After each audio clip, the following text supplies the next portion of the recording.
You've just woken up exhausted from the short-lived weekend of marathoning the first season of Riverdale and staying up past midnight for Netflix and chill to finish that essay you've forgotten due to procrastination. With only 3 hours of sleep, you're forced to get off that warm, comforting bed and into the blindingly lit bathroom with ice-cold tiles that works more towards convincing you to get back under your comforter than waking you up. After tremendous effort to get out of bed and onto the school bus or car, you're rewarded to the loud, tired atmosphere of teen rebellion that doesn't want to stay as much as you do. You and everyone else are aware of what awaits. 7 hours of inevitable classwork, note-taking, lectures, tests, and homework. For those lucky few, those 7 hours are reduced to 6 or 5. After all that stress on your brain, what can school provide to relieve that strained-out brain and incorporate a different approach on educational development? Math, science, history, and English. These are the primary courses associated with education. But how are they taught? Primarily through lectures, weekly quizzes, homework assignments, note-taking, and test results. But is that the only way of teaching and learning? What can educators do to exercise their innovative and creative thinking, to explore outside the norm with insightful and new out-of-the-box ideas? What is our curriculum missing? Creativity. What is creativity in the first place?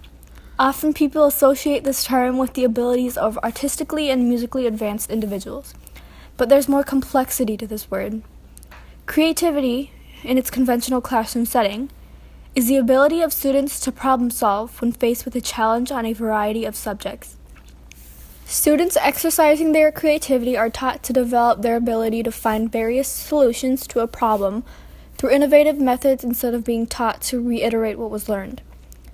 So why urge for a creativity movement in our school system? What can creative thinking do for us? Creative thinking is found to be a necessary and growing demand to solve complex issues and drive future economics. Yet most students today are lacking in creativity to lead tomorrow's innovations.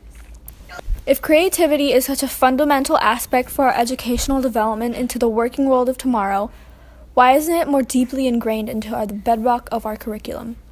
In the study Barriers to Creativity in Education, Educators and Parents Grade the System, a surveyed 4,000 educators and parents of students ranging from kindergarten to 12th grade in the U.S., Germany, Australia, and the United Kingdom had their attitudes toward creativity in the educational system evaluated.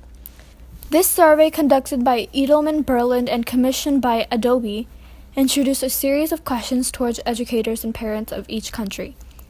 In the United States, both educators and parents agreed fostering creativity in schools is necessary, providing kids towards workforce.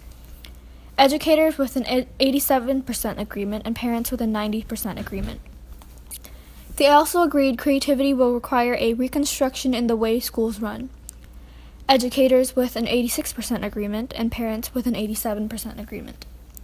And the concluding agreement was that educators need to develop new ways of teaching students creativity, with 85% of educators in agreement and 87% of parents in agreement. Although extremely close, these results show that parents are slightly more inclined towards a change in the school system than educators. The second portion of United States surveyed presented to both educators and teachers the question, what are the barriers preventing implementation of creativity? With that question on the table, they are presented with 3 possible answers. Both educators and teachers are asked whether they agree with the answers. 21% of educators and 25% of parents agreed that the first barrier is that our educational system is too reliant on test scores and assignments. 14% of our educators and 16% of parents agreed that the second barrier is due to the lack of proper resources. And 12% of educators and 11% of parents agreed that the third barrier is that our teachers are restricted in their curriculum. Continuing on to the survey in Germany, the United Kingdom, and Australia, educators were asked if they are facing difficulties incorporating teaching creativity into their pre-existing curriculum.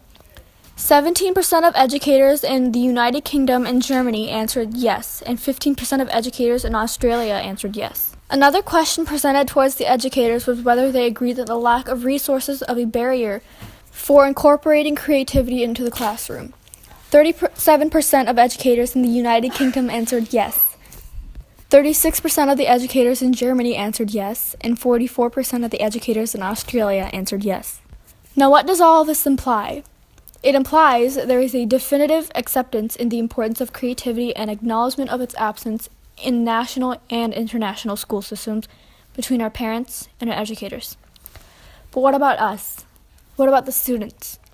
We suffer every day through agonizing lectures and mindless homework that takes hours upon hours to complete, just to be presented with a test given to every child of our age group during multiple occasions in our educational career that will be completed within an hour and most likely forgotten within a week.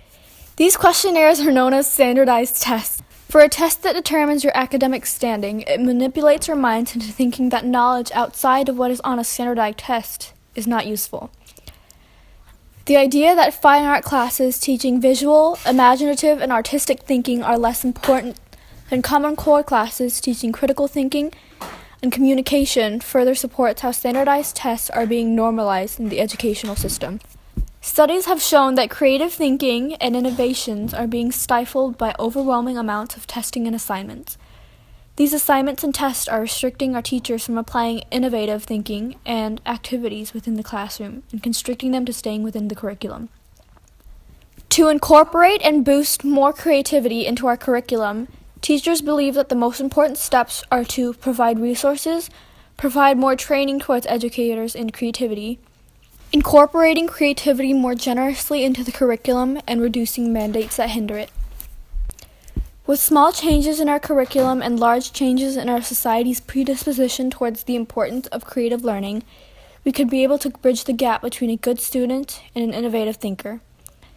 We may finally be able to wake up dreading school a little less, with the knowledge that within those lucky few courses lies an atmosphere of creative learning that transcends us into a new way of thinking, a new way of learning, and a new way of innovating our future.